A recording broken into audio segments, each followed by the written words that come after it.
Welcome to the Putback here on SNY.TV. I'm Ian Begley, SNY's NBA insider, and we are here, as we always are, to break things down, Knicks across the NBA here in the middle of the postseason. And I have two great guests with me today to break it all down. I've got Jared Dubin. Jared covers the whole NFL for CBS, and he also covers the entire playoffs for not last night in basketball. Let me get it right.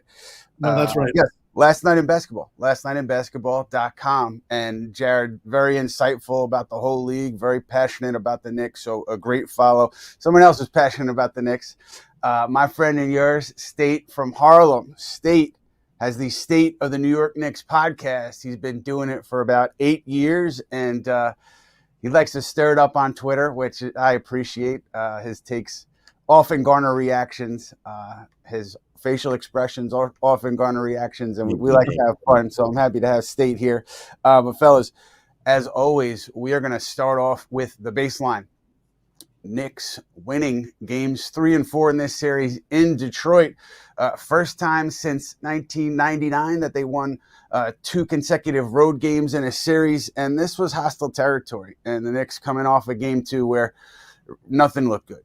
So they really bounced back here. To me, obviously, it starts with Jalen Brunson in the clutch, coming back in the fourth quarter off that injury and dominating the game. 15 points from that point on, helping the Knicks rally from an 11-point deficit. There were many other factors that keyed into that win, but it starts with Brunson. As far as the injury for Brunson, we didn't hear much about it after the game. Obviously, he had hurt that ankle in the past. And the Knicks, I don't think they're doing much today. So he's probably taking it easy. We'll know more 5 p.m. today when the injury report comes out. But didn't strike me as anything that would keep Brunson from the floor Tuesday in Game 5. And Jared, I want to start with you. Just Brunson, the idea that he came back when he did what he did. You've been watching this team for a while. What did you make of his play late? It's like you can't help but cackle at what this guy does. It's incredible. At least 12 points, I think, in all 4 fourth quarters in the series so far. Leading the playoffs with 53 fourth quarter points. First guy with 30-plus points and 7-plus assists in each of the first 4 games of the playoffs. There's not much you can say about him that you don't get from the feeling of watching him at this point. For me personally, I've been alive since 1987, so I've been waiting my entire life for a point guard like this. It's incredible. So Jared, I don't think Mark Jackson you probably weren't cognizant of, so it has been a long wait for you. But at State, I think you issued an apology? Yes, I did. Tell me about that. I just felt like Jalen Brunson, the ball hogging comments that a lot of Knicks fans were saying and me myself was saying was because, hey, look, make your teammates better. That's what a point guard job is to do. But this guy has come here, and I knew he was good from the Phoenix Suns and Dallas series where Devin Booker called him an obscenity name. Obscenity. Y'all know Knicks spaces. I mess up a lot of words, but called him a name. And Jalen Brunson proceeded to hunt him down for the next about 10 to 12 possessions and really score on him and showed me he don't back down from nothing. And I'm going to be honest, my disrespect was very loud, but my respect be loud as well. When you score 12 points, 14 points, 12 points, 15 points, he's the first player since 1997 and 1998 to score 12-plus points in the fourth quarter of 4 straight playoff games. And he's 6'1". This guy is the best small guard since Allen Iverson, bar none. You got Isaiah Thomas. Shout out to Isaiah Thomas for the Boston Celtics. He was a small guard. Small guards to me is guys that's under 6'1". Jalen Brunson, he's the best small guard since Allen Iverson. I call him Jalen Iverson for that reason. He's clutch. I have nothing bad to say about him. He was great during the fourth quarter. When he got hurt, I said, hey, I thought we was done, but he came back in. Man, it's made of vibranium, man. I have nothing bad to say about him, man. I love Brunson, man. I love Bron. I waited 20 years for him, man. I apologize for any disrespect I had for Jalen Brunson. I apologize. Listen, when they signed him, there was a lot of disrespect around the league. I mean, other teams were scratching their heads. Even some people within the Knicks were scratching their heads about the contract offer. And this was, to me, it was an all-in move by Leon Rose. If it worked, it was going to be good. If it didn't work, I think that the Leon Rose era would have ended at some point. But here we are. Knicks in territory that they've been in consistently with Brunson, but here they are on the precipice of closing out a series, Game 5 at home. That hasn't happened in a while either. But I want to know, Jared, for you, what did you see as the biggest difference when you looked at Game 2 and then looked at what the Knicks did in 3 and 4? What did you see as an adjustment there that worked or didn't work? I think it has to just be the overall involvement in the offense from anybody other than Brunson. Like State said, in that Game 2, it was a lot of Jalen Brunson going ISO 1-on-5 against the entire team. Mm-hmm. When you saw Karl-Anthony Towns let fly with those 2 trailer threes at the start of Game 3, that was when you knew the offense was going to be completely different. And that has changed things so much through the next 2 games of the series. He took 5 threes in Games 1 and 2 combined. He made 5 threes in Game 3, and he made another 4 of them in Game 4. First time in his career that he's made 4+ threes in back-to-back playoff games. He only took 11 shots in Game 2. He's made 10 shots in each of Games 3 and 4.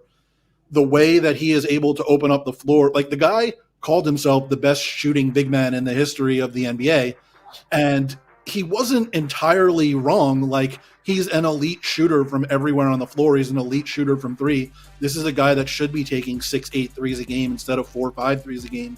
And when he gets them up, when he spaces the floor like that, it just opens things up for everybody else. And the way he was able to do that was by getting Tobias Harris in foul trouble in both games, which allowed him to be guarded by Jalen Duren more often and get off more of those threes. And that just was so key for everybody. Yeah, it's remarkable, that matchup, Duren, Karl-Anthony Towns. It's something that the Knicks can take advantage of on the offensive end, and they did. And obviously this thing came down to the last possession, and we all know what happened there. I'm just curious, State, wherever you were watching the game from, what were you doing on that last possession? How were you reacting to what you saw? Yo, I was in my family's liquor store, Fred's Wines and Liquor. Shout out to my cousin. We was watching the game together. And when OG and Anobi got the ball, shouts to Paper Man. Man, I love you, Paper Man. You keep doing what you're doing. Just be aggressive. But when OG got the ball, I know OG is a high IQ basketball player. When he passed it out and Cat got the ball, I was thinking to myself, what is he going to do? When he did the step back in, I stood up. I said, you know what?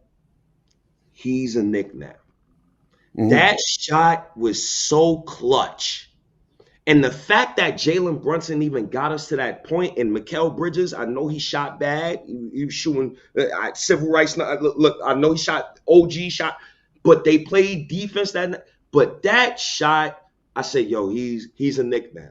And that was great, man. That was a gutsy shot, man. That was a gutsy shot. It's been a tough series all along. That's on Cat. That's on Cat. And kudos to Thibodeau. And Ian, you know my relationship with Thibs. and kudos to him. He made a lot of adjustments that I've noticed from Game 2 to Game 3. Mainly the biggest adjustment, Karl-Anthony Towns meeting Cade Cunningham at the level instead of all the way falling back and the dropping back coverage. Love it, Thibodeau. Keep doing that, bro. Yeah, look, I mean, I talked about it before the series, how high the stakes were for Tom Thibodeau, lose this series. And there was going to be a lot of hard conversations about the future of the franchise, including the head coaching position. But, here they are, 3-1 and winning in a tough environment. I mean, I was out there in Detroit, and not only the crowd was very loud. It was a great atmosphere, but also Detroit just kind of threw so many different things at them. It wasn't like the Knicks ever had a comfortable double-digit lead where they were coasting to a win. Both of these games were, knockdown, drag out, going into the final possessions. And the Knicks, it showed me at least a kind of a fortitude, an ability to stick together and deal with adversity that you didn't always see in the regular season. And that's why I had questions about the team coming into this series. But really, they checked off a ton of boxes, at least for me personally, the way they handled this difficult situation in Detroit. And Jared, just to circle back on Karl-Anthony Towns just for a second here, do you think that, I mean, I'm not going to look ahead yet, but do you think that the way they went to him early game 4, getting him the ball in the post on Tobias Harris, I mean, is that, it seems like an obvious thing to do, but it's not, if the opposition, is trying to stop it, it's not that easy. But what did you see early there when he was getting the ball, deep paint touches, and they were working out of that? Yeah, they did a lot more things rather than just planting him on that side and asking him to back Tobias down. They got him some cross screens, some down screens to get him better position. In the first couple games of the series, when he was getting those post-ups or those mid-post ISOs, they were coming closer to the three-point line than to the paint. When you get him a down screen, it just allows him to get better position. And I think that's what put him in position to get Tobias in foul trouble. When you're closer to the basket, it's easier to score. The other guy on defense is going to have to do more to try to stop you from scoring. And that just worked really, really well.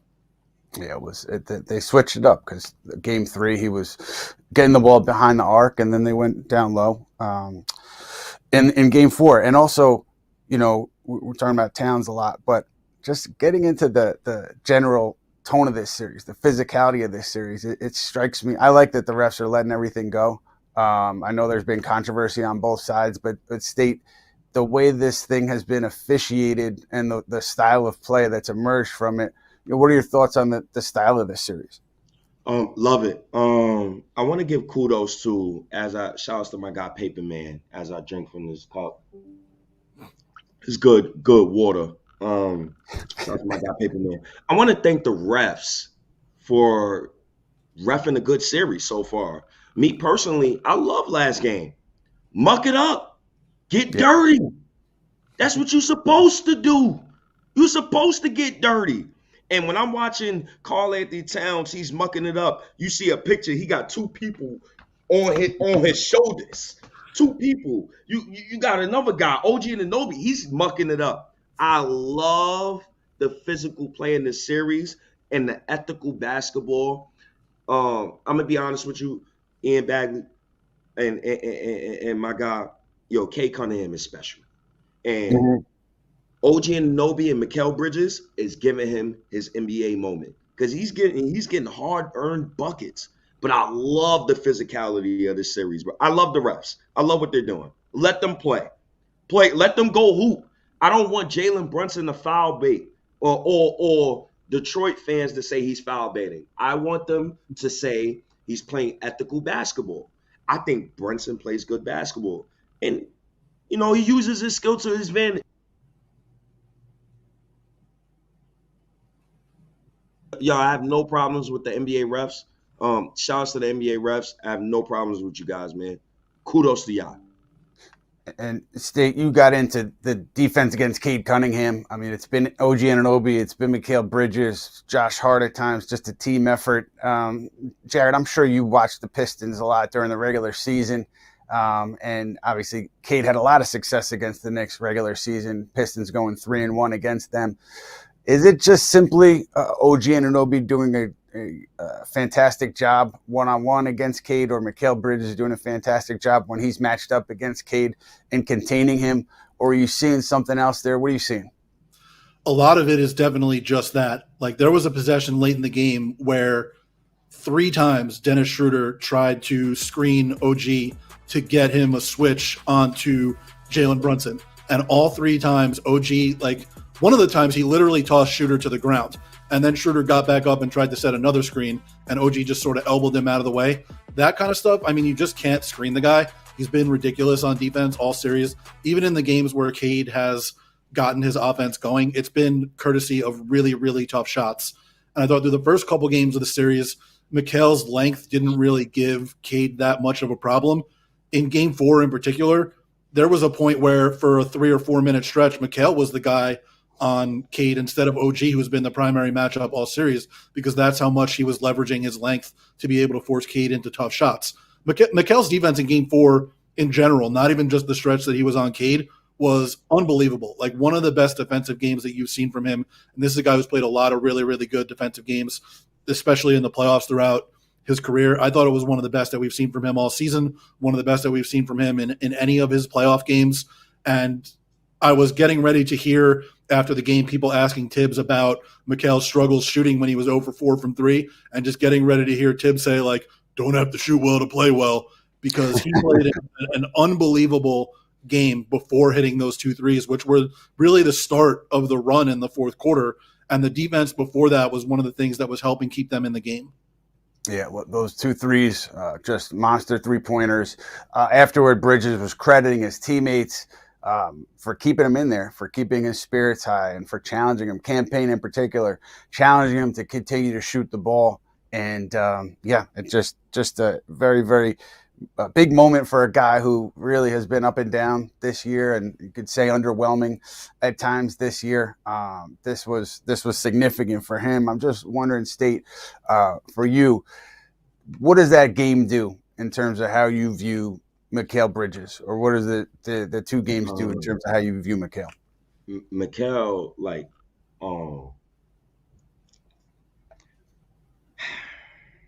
it's been tough.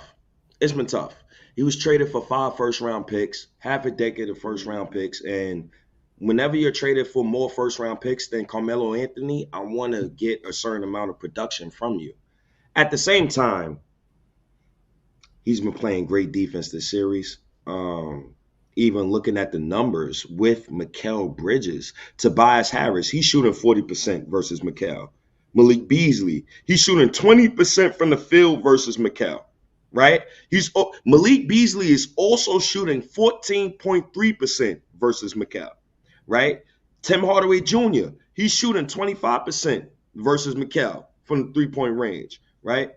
What Mikal is doing during this series is making me understand that maybe every guy can't be a star.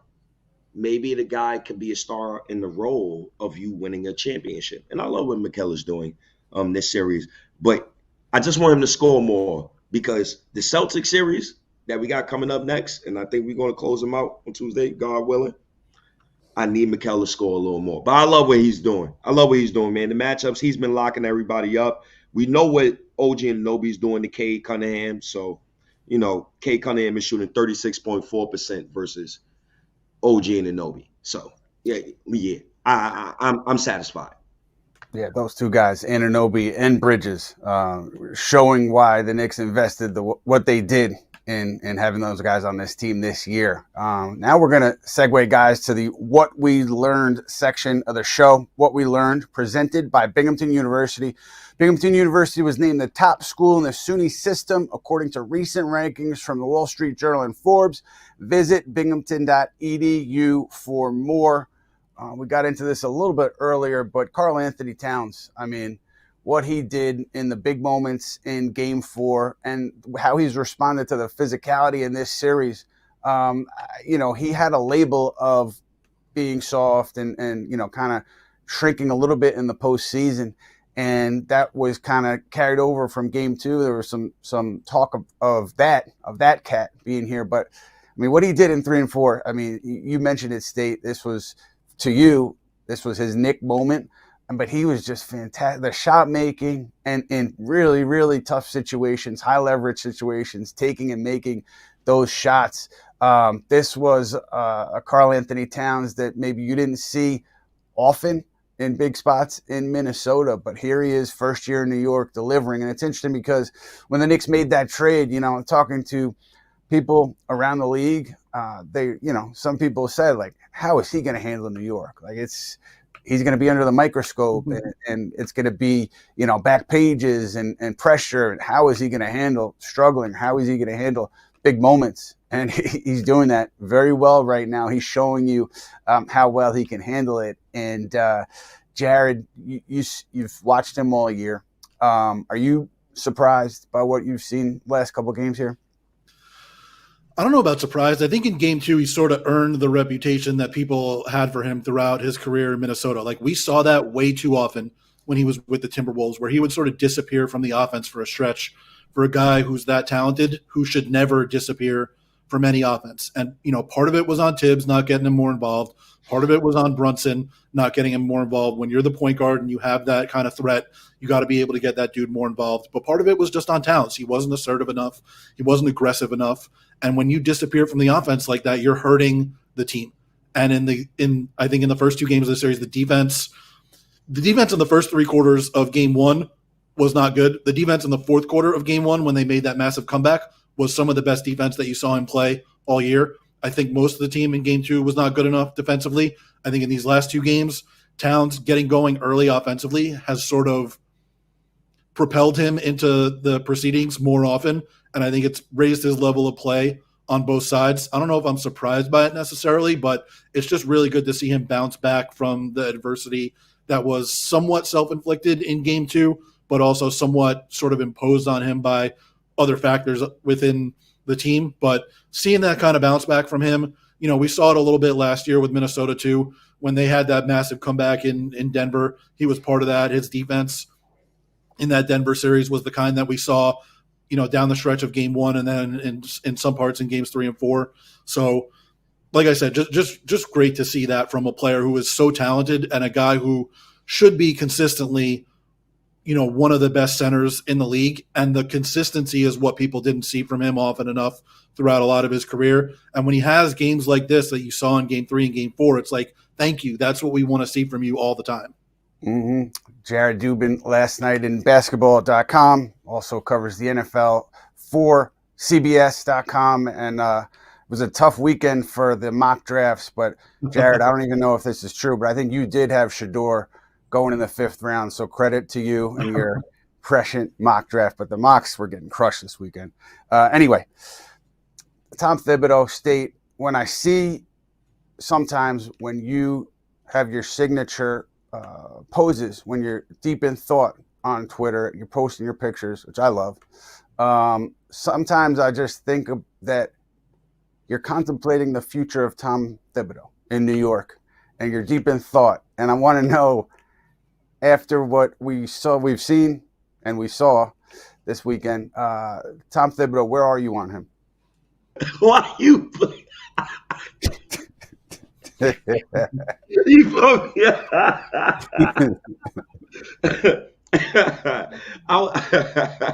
It's my favorite part of Twitter. Oh man, yo, you put me on the spot here. I would not lie, man. He's done a masterful job in the playoffs of adjusting, man. That's all I wanted from him. He's a walking Hall of Famer. I have nothing but respect for Thomas Thibodeau. My beef with Thomas Thibodeau is probably emotional, being just emotional Knick fan who I wanted certain kids that was on the Knicks team to prosper, but I didn't understand the moment that the Knicks was in and the time that the Knicks was in. This was the first time that the Knicks got 50 wins in back-to-back seasons since 1994, 1995. And I think I do a disservice when I just don't respect the coach. I respect what he's done and actually adapting and adjusting in the playoffs. I have nothing bad to say about him. When we go into the second round series, if he loses that series, I understand if the Knicks keep him. I just don't have nothing bad to say about him. Walking Hall of Famer, 200 plus wins with the New York Knicks. Past Pat Riley and wins for the New York Knicks as a head coach. I just want to win a championship. I think that's the most important thing, regardless of my feelings about the coach. And he's doing a great job so far in the playoffs. I will admit that. He's changed it up. He got Karl-Anthony Towns meeting Cade Cunningham at the level. He's putting out the Mitchell Robinson and Karl-Anthony Towns double lineup. And the main adjustment that I love, oh my God, he got Josh Hart on ball in the first quarter.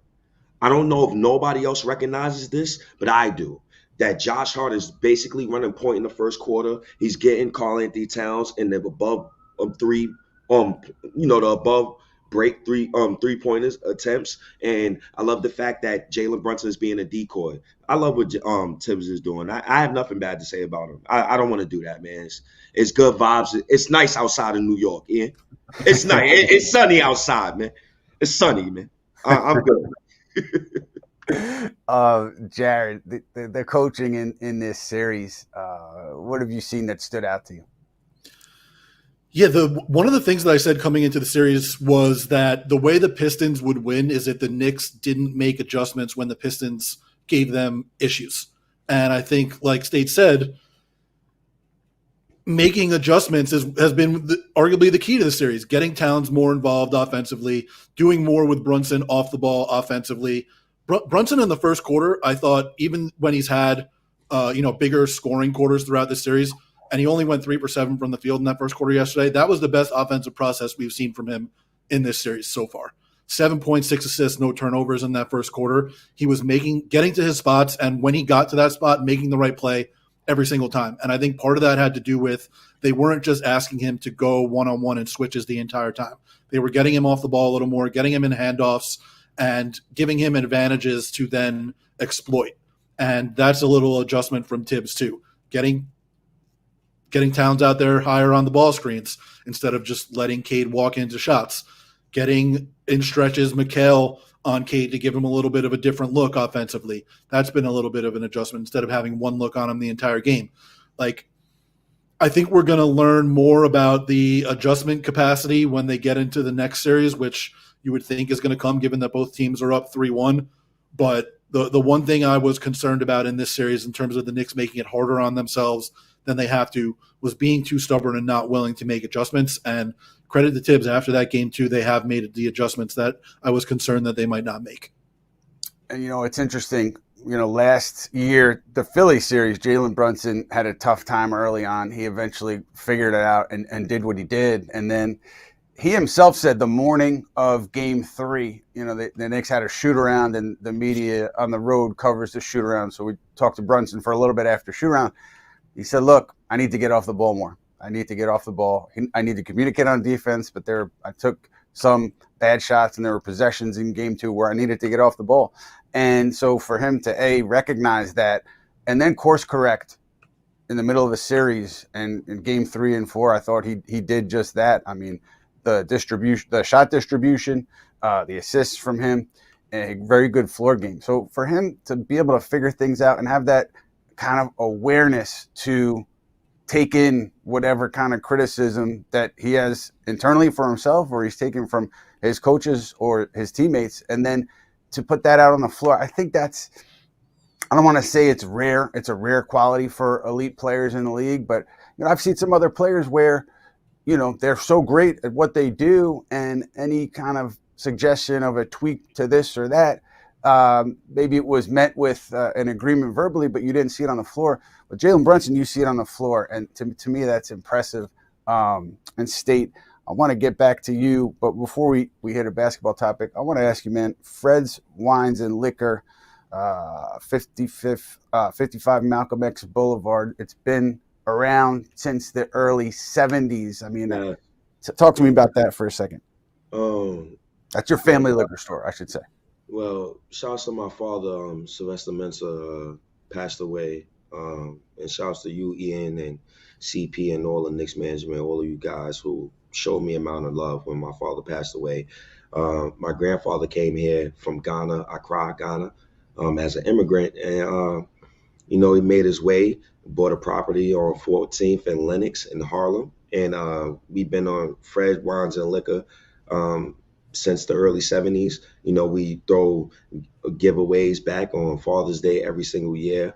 I had Anthony MSG in the store. I had a couple of people in the store. Shouts to Nickinator. And Knick fans, y'all show me so much love, and I do pods in the store. I'm so sad that I couldn't do a pod in the store today, but this was so important, and I was going through technicalities. I always get words wrong, but thank you so much, man, Ian, for asking me about that, man. I really appreciate it. This is great, man. I really appreciate it. I'm damn near about to tear, but thank you, man. All jokes aside, man, I really do appreciate this, man. Of course, man. No, it's impressive whenever a business can stand the test of time like that, whatever it is. And look, if the Knicks ever do win a championship, Knicks fans, you know where to get your champagne. Yes. Go up Yes. to Fred's Wine and Liquor. Please.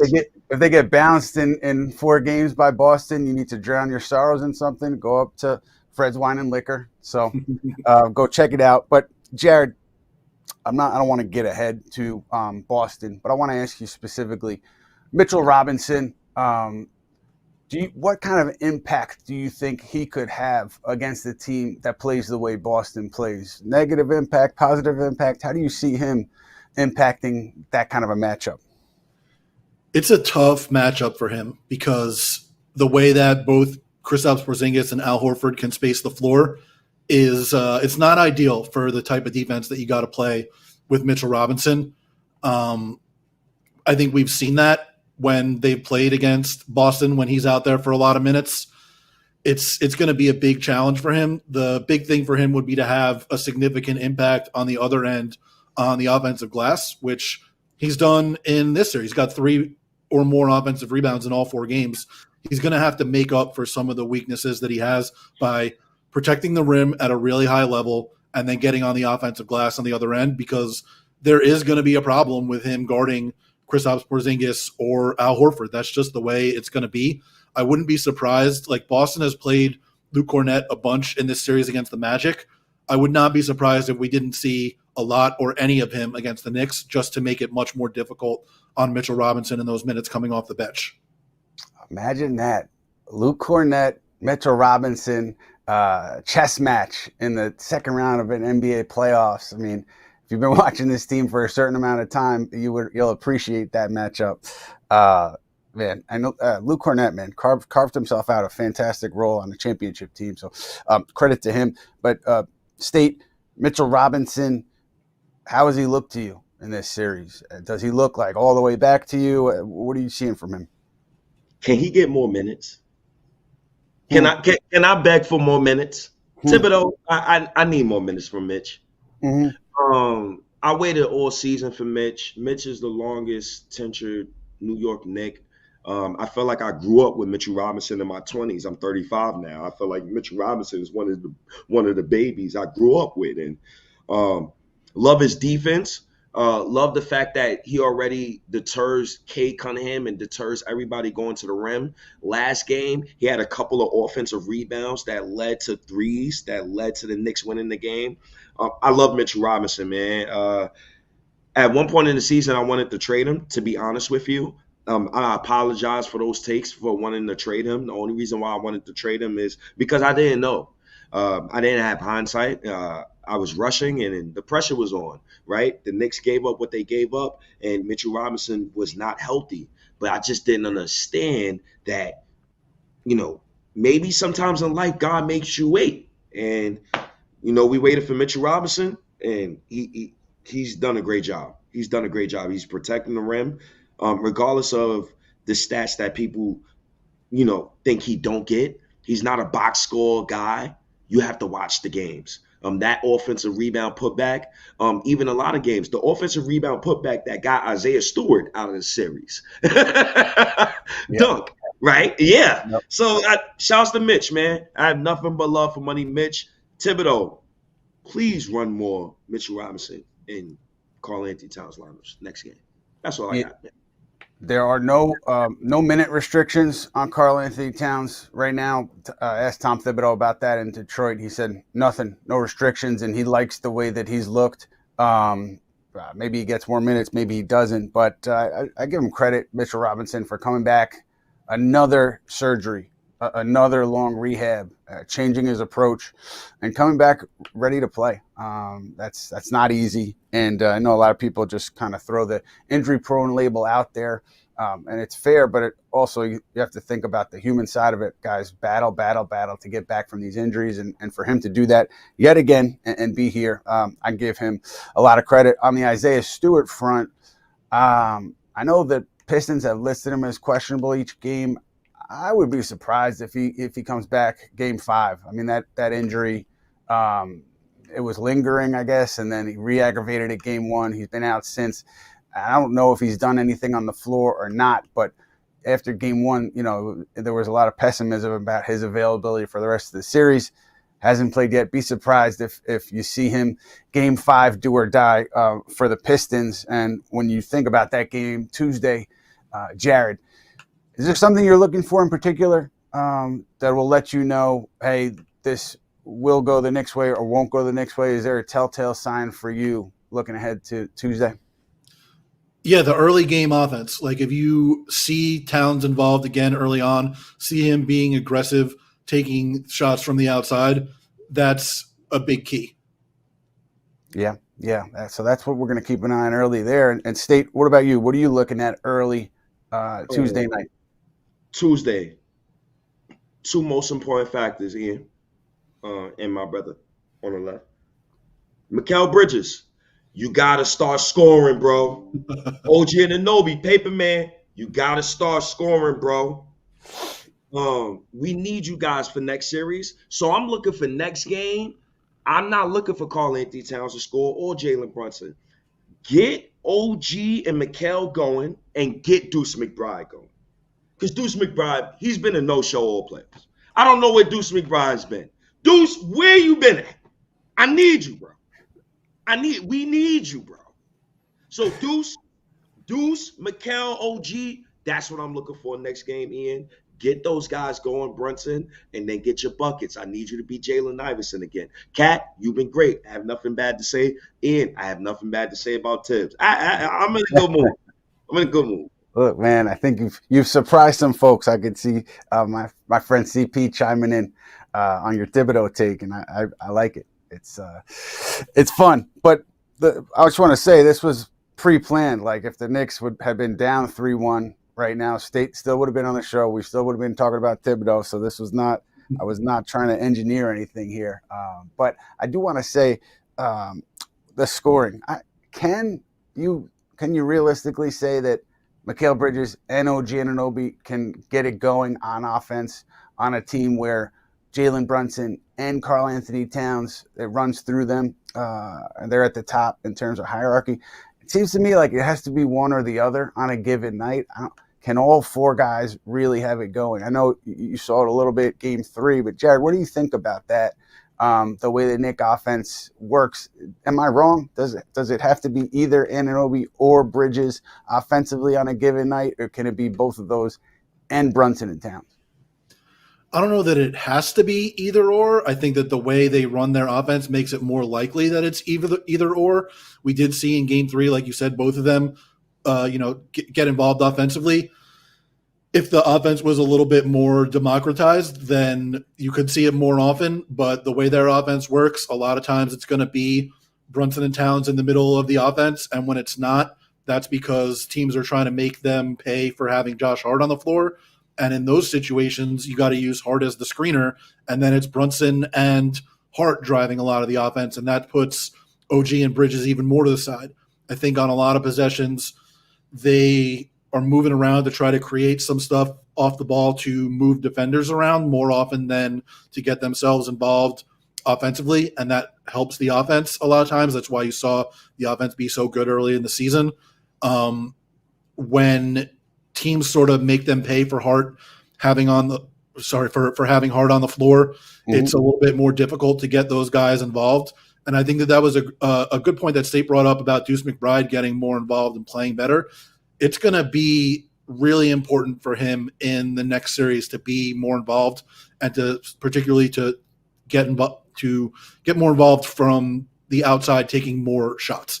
Because when the Celtics execute the make you pay for Josh Hart on the floor strategy, it's a lot different than when the Pistons are doing it. Even though the Pistons are a good defensive team, nobody in the league is able to make you pay at a higher level for having a non-shooter on the floor than the Celtics.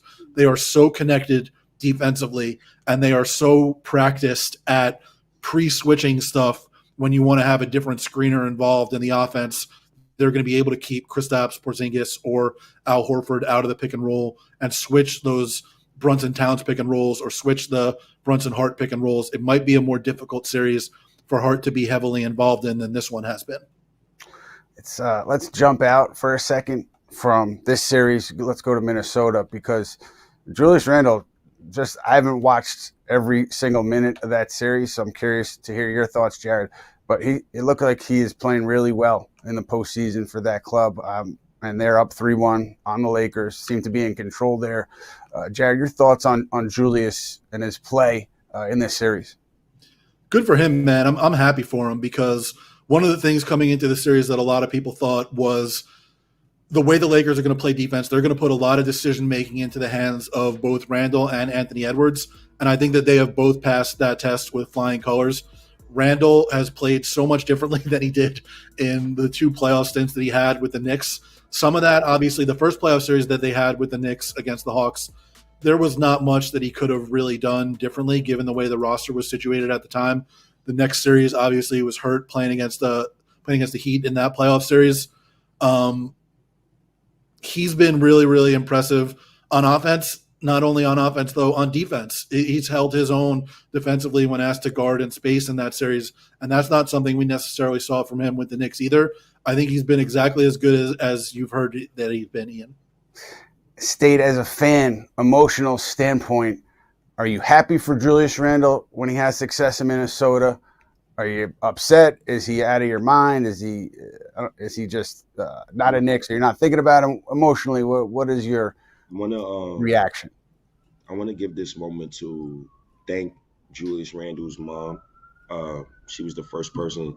She's one of the first people that wrote me when my father passed away last year. And Mama Randle, love you, love Randle. At some point, like, the way I was judging him is off of emotion. Shouts to Tony, my OG, speaks to me all the time, and Billy, and my guy D. Ian, you spoke to D. Julius Randle's having a magical playoff run. I've been watching every single playoff game he's been in. I'm very impressed. I nicknamed them civil rights numbers. The only reason why is because his numbers matched a man named Joe Falk, who played in the NBA in the 1950s. And it was bad. But he was hurt. And he is human just like me, Ian. He's human. And since he's human, I got to judge him that way. And this season, he's averaging 22.5 points per game in the playoffs, 5.3 rebounds, and 4.5 assists. And the reason why I said civil rights numbers is because the shooting percentage was so low. He's shooting 47.6% from the field, 45.5% from three. He's finally in a role that's conducive to winning. And that's all I wanted for him. Maybe my feelings got in the way in the past, but shouts to Juju, man. Big dog Juju, have nothing but love for him. I got a hoodie of him in my closet. So, shouts to Juju, man. Love him to death. And without him, we wouldn't be here. Without him and RJ, we would not be here right now. So kudos to Juju, man. It's true. I got to say, I'm checking Twitter just a little bit as we're talking, State, and some people are throwing out the term company man for you with your Tom Thibodeau analysis. I just want to get your reaction. I mean, I see it a little bit. The reaction is, I'm loud when the Knicks play bad. Your disrespect always has to be loud as the respect. If he's coaching well, I have nothing but to say but good stuff about it. I got to call what I see with my eyes. I don't like the lot of Knicks fans. What I'm seeing right now is a coach that is adjusted on the fly. He's making Karl-Anthony Towns meet Cade Cunningham at the level. OG Anunoby got Cade Cunningham, guarding him one-on-one. You're forcing everybody else to beat you. You got Mitchell Robinson coming in at the right point in time. You got Josh Hart running point guard at the first quarter, and you making Jalen Brunson be a decoy off ball. I can't say nothing bad about him. I can't. If I do, that's just emotional. It's not fiction. That's not factual. I like to be factual, and I like to tell the honest truth. And he's doing well, man. I have nothing bad to say. State is calling it like he sees it, critics. So there you go, guys. I want to wrap with one final question here, and it's a pretty easy one. But given what you've seen in this series so far, 4 games against the Pistons, Jared, does this make you feel that a Knick a strong Knicks performance is more likely against the Celtics? Has it changed your view on how they would perform in this potential second round series? I don't think so. Playoff series from one to the next tend to have very little to do with each other because they're all so dependent on the specific matchups, and especially on what your relative weakness is compared to the other team. Basically, every trip down the floor in the playoffs is you are trying to attack the weakest defender on the other team, and on the other side of the ball, they are trying to exploit the weakest offensive player on your team.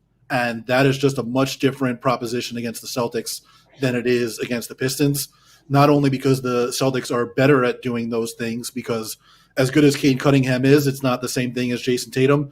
And as good as the Pistons are defensively, they were borderline top 10 defense. It's not the same thing as the Celtics defensively. We saw it throughout this season. The Celtics, it's not so much that they have the Knicks number, it's just their – or you know what it is that they have the Knicks number based on the way that most of those games went. And I think that's as much a matchup thing as it is the gap between them in terms of talent, because the Knicks do have talent on the roster. It's not quite as deep as it is, obviously, for the Celtics, but the matchup problems that the Celtics present are much different than the ones that the Pistons present. And I tend not to take too much from one series to the next to begin with, just because the playoffs are so matchup dependent. You're able to game plan for a specific opponent and really hone in on strengths and weaknesses in the playoffs in a way that you aren't during the regular season when you're playing against a different team every other night. And even if the Knicks had played a perfect series against the Pistons, I don't know that I would take too much into it from one series to the next. And even if this series had gone 7 games, I don't know that I would take too much from it in one series to the next. That makes a lot of sense. Makes a lot of sense to me. Each series different, matchups different in each series. State, how about you? Based on what you've seen, these 4 games against Detroit, as a Knicks fan, are you more optimistic about their chances against Boston? Less optimistic? Where are you? Ian, I said championship or bust. This team got so much talent. It like whatever I thought in my mind early in the season is finally coming to fruition that this team could get to the finals. I think they could beat Boston, but the way they beat Boston, you can't have OG and Mikal go 4 for 22 at some point in that game. You could get away with that versus the Pistons. You could get away with that. I need Paperman and Mikal Bridges to show up just to offset the Derek White and the Drew Holiday. But Ian, I got a question for you. Yeah. Matter of fact, please, if you don't mind, brother, because I got a question for you. Come on. If Drew Holiday is guarding Karl Anthony Towns, who's the next guy you're expecting to produce that's not Jalen Brunson? And then if you think about that question, I'm thinking OG Anunoby, Mikal Bridges. Yeah, those certainly. And Deuce. Certainly. I mean, so you're saying, and not Towns either, right? Because you're saying that. Yes. Yeah, okay. Not Towns either. Okay. Yeah, it has to be one of those 2 guys, right? It has to be just based on how the Knicks have operated. And I understand also the Deuce concern. Tom Thibodeau has really shrunk his bench and really has relied heavily on the starters recently in this series. And obviously it's produced the desired result. But I agree with you. I mean, McBride was so important to this team in that Philly series, especially early on last year when Jalen Brunson wasn't shooting it well. Miles McBride saved them. So you got to get him going to some degree. And obviously against Boston, I mean, if it is, Peyton Pritchard, Miles McBride, if that's a matchup, it's a tough matchup for the Knicks, but, Miles McBride obviously would need to produce there for them to have success. So, but yeah, I do think to answer your question, State, if that's the way the Celtics go, you do have to go and find OG Anunoby or find a Mikal Bridges. And I think, Bridges, we talked about Hart having the ball in his hands, and I think that was taken away a little bit when Jalen Duren was matched up against him. But if Boston does that again, maybe put the ball in Mikal Bridges' hands, even when Jalen Brunson's on the floor, and allow him to try to create a little bit, whether it's for himself or for his teammates. So, yeah, the chess match is going to be fascinating if and when the Knicks and Celtics do get there, which looks like right now they will. But that is going to do it for us, guys. Really appreciate your time and your thoughts on the Knicks. Jared Dubin, last night in basketball, and covers the NFL, CBSSports.com. Be sure to check out his coverage on that basketball site because it's fantastic. State from Harlem, State of the Knicks podcast. Definitely check him out there. And Fred's Wine and Liquor on Malcolm X Boulevard. You need your spirits. Go up there to get them. Really appreciate you guys for joining us, and we will be back sometime later in the playoffs, whether it's in this series or second round. We'll find out Tuesday, but we'll be back with you soon on the Putback. Thanks for joining us.